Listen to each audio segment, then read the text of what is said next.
Good morning, champ. Now that we've learned how to find maxima and minima for functions that can move freely in space, it's time to talk about what happens when a function is restricted, when it can only move along a curve or a surface.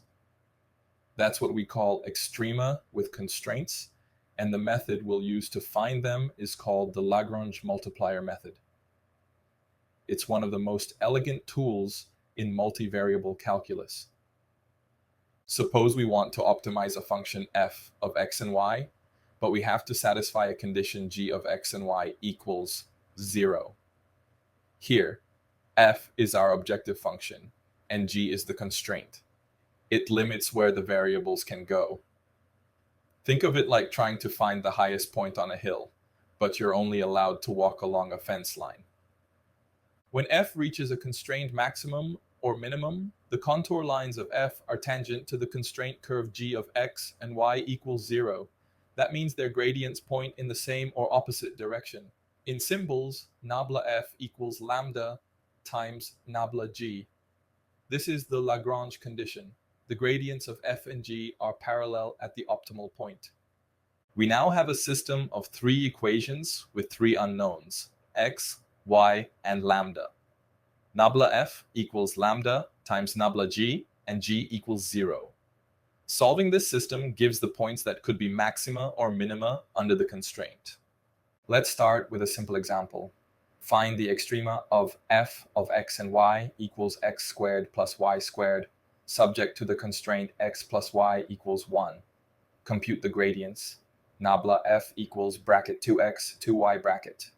Nabla g equals bracket 1, 1 bracket. Set them parallel. 2x equals lambda and 2y equals lambda. That means x equals y. Now apply the constraint x plus y equals 1, giving x equals y equals 1/2. At that point, f equals 1/2 squared plus 1/2 squared, which is 1/2.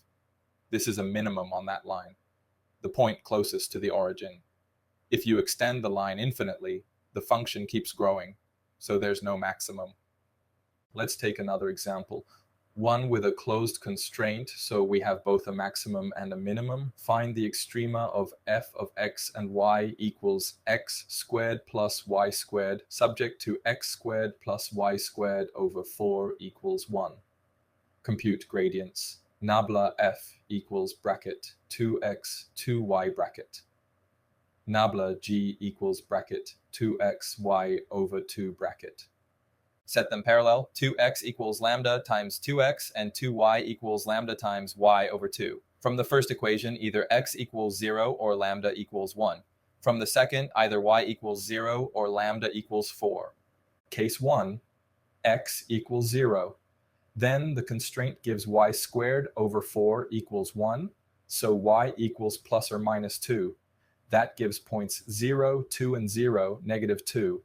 Case 2, y equals 0. Then x squared equals 1, so x equals plus or minus 1. That gives points 1, 0, and negative 1, 0. Now evaluate the function.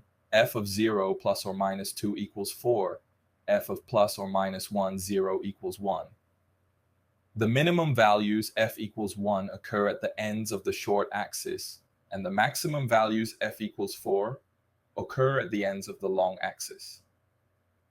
Geometrically, here's what's happening. The level curves of f are circles, and the constraint is an ellipse. At the points where f reaches its minimum or maximum along the ellipse, the circles just touch the ellipse, they don't cross. The two surfaces share a tangent direction, meaning their gradients are parallel. That's the geometric heart of the Lagrange method. We can also generalize this idea to more variables or more constraints. For a function f of x1, x2, and so on, with several constraints g1, g2, and so forth, we introduce one multiplier for each constraint. Nabla f equals lambda, 1 nabla, g1 plus lambda, 2 nabla, g2, and so on. Then we solve the system g1 equals 0, g2 equals 0, and so on. The same principle applies. Parallel gradients mean tangency under multiple restrictions. Let's summarize. The constraint restricts where the function can move. The Lagrange condition, nabla f equals lambda nabla g, ensures the gradients are parallel. Lambda, the multiplier, balances f and g. It shows the strength of the constraint. The geometric meaning is simple. The surfaces are tangent. And solving the system gives the possible extrema. So, when optimization meets restriction, Lagrange multipliers show us how to balance both perfectly. They make the gradient of your function align with the gradient of its boundary, finding the highest and lowest points you're allowed to reach.